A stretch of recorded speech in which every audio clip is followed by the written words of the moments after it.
Tenang saja Pak Prabowo.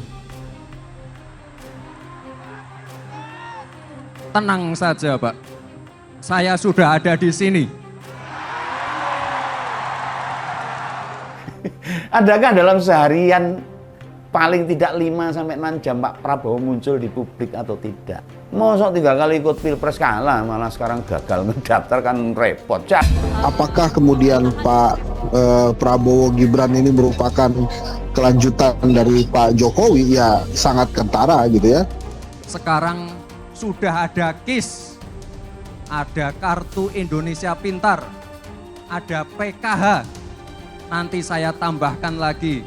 Kan oleh Undang-Undang APBN, upamanya anggaran Perlinsos untuk 2024 itu kalau nggak salah 487 triliun. Jadi nanti program seperti PKH, Kartu Sembako, PIP, KIP kuliah. Pasti untuk anak ada sesuatu yang akan diberikan lebih. Itu bahasa publik, bahasa masyarakat. Kita nggak bisa. Itu tidak apa-apa, itu boleh. Asal jangan menggunakan fasilitas negara dan menggunakan pengaruh sebagai penguasa.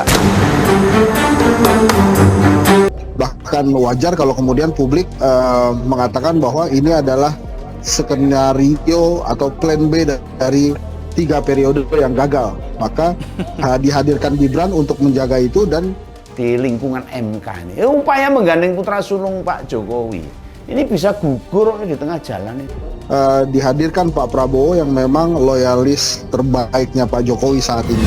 Keteguhan sikap bahwa kami menganggap pemerintahan Pak Jokowi ini berhasil dan karenanya keberhasilan ini haruslah dilanjutkan. Jangan itu, ini malah pengalaman baru ini.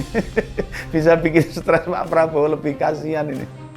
Saya yakin keberlanjutan dan konsistensi. Prabowo Gibran sudah merilis dokumen visi misi sebanyak 88 halaman. Yang menarik adalah di dokumen itu nama Presiden Jokowi disebut sebanyak 17 kali. Kabar akan batalnya Gibran jadi cawapresnya Pak Prabowo ini membuat Pak Prabowo menghabiskan luapan emosinya di rumah. Neng omah wae neng dalan mak repot. Adalah modal kita untuk melompat lebih jauh menuju Indonesia emas. Jadi kami tidak ingin ya ketika ada pemerintahan baru maka semuanya mulai dari nol. Dokumen yang sudah ditetapkan oleh DPR dan pemerintah dan bahkan sudah PP-nya udah keluar Pak, Perpresnya.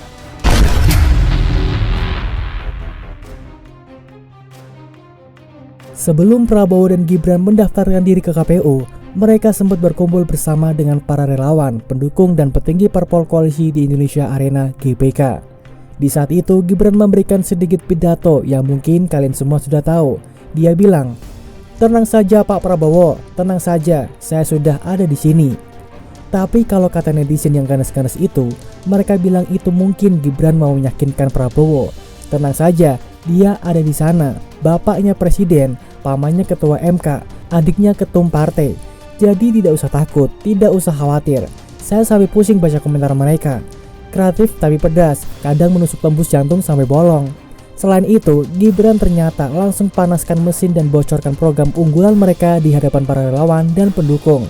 Ada beberapa yang disebut, misalnya kredit startup, kartu Indonesia Sehat, dana abadi pesantren, dan lain-lain. Ternyata ini jadi anti klimaks, karena kedua program yang dia sebut yaitu kartu Indonesia Sehat dan dana abadi pesantren ternyata jadi bahan kritikan untuk Gibran. Menteri Keuangan Sri Mulyani mengatakan, dua program yang tadi disebut sebenarnya sudah tercover dalam program Kartu Indonesia Sehat di era kepemimpinan Jokowi. APBN 2024 sudah diketok dan program itu sudah ditetapkan.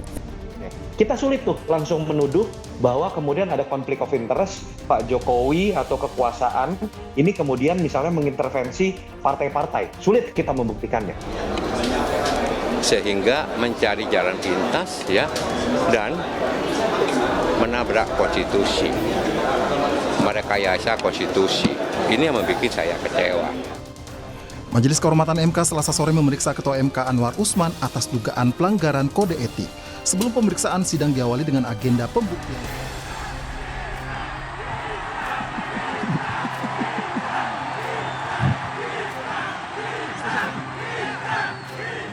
8 itu hari terakhir untuk pergantian capres paslon. Soal putusan belakangan, tapi yang penting dimungkinkan putusan MK ini sebelum tanggal 8. Jadi beliau ini akan ditugaskan pada tingkat yang lebih tinggi lagi. Tetapi ada ketidaksabaran. Jadi ini yang menyebabkan kemudian orang kok melihat kok dalam 2 tahun terakhir memang ada sebuah upaya sistematis yang... Tenang saja Pak Prabowo. Tenang saja Pak. Saya sudah ada di sini. Bahkan wajar kalau kemudian publik mengatakan bahwa ini adalah skenario atau plan B dari 3 periode yang gagal. Maka dihadirkan Gibran untuk menjaga itu, dan Mas Gibran itu sebetulnya dipersiapkan sebagai calon pemimpin untuk bisa meneruskan apa yang sudah dikerjakan oleh Pak Jokowi dan Pak Rudi di Solo. Kalau sudah ada hakim yang tidak konsisten dalam menggunakan pendekatan hukum, logika hukumnya, sudah bisa dipastikan dalam ilmu tafsir konstitusi, hakim itu punya kepentingan. Ada satu lagi, yaitu Ketua Fraksi PKB di DPR. Dia bilang program dana abadi pesantren dan Kartu Indonesia Sehat untuk lansia sudah menjadi kebijakan nasional. Maka dari itu, Capres dan Cawapres di Pilpres 2024 tidak boleh mengklaim begitu saja setiap program yang sudah menjadi kebijakan nasional tanpa melihat sejarah lahirnya kebijakan tersebut. Dia mengklaim program dana abadi pesantren dan Kartu Indonesia Sehat untuk lansia adalah milik fraksi PKB di DPR. Mereka memperjuangkan pesantren yang kemudian melahirkan UU nomor 18 tahun 2019 tentang pesantren. Hasilnya adalah lahirnya Peraturan Presiden nomor 82 tahun 2021 tentang pendanaan penyelenggaraan pesantren dan Peraturan Presiden nomor 111 tahun 2021 tentang dana abadi di bidang pendidikan.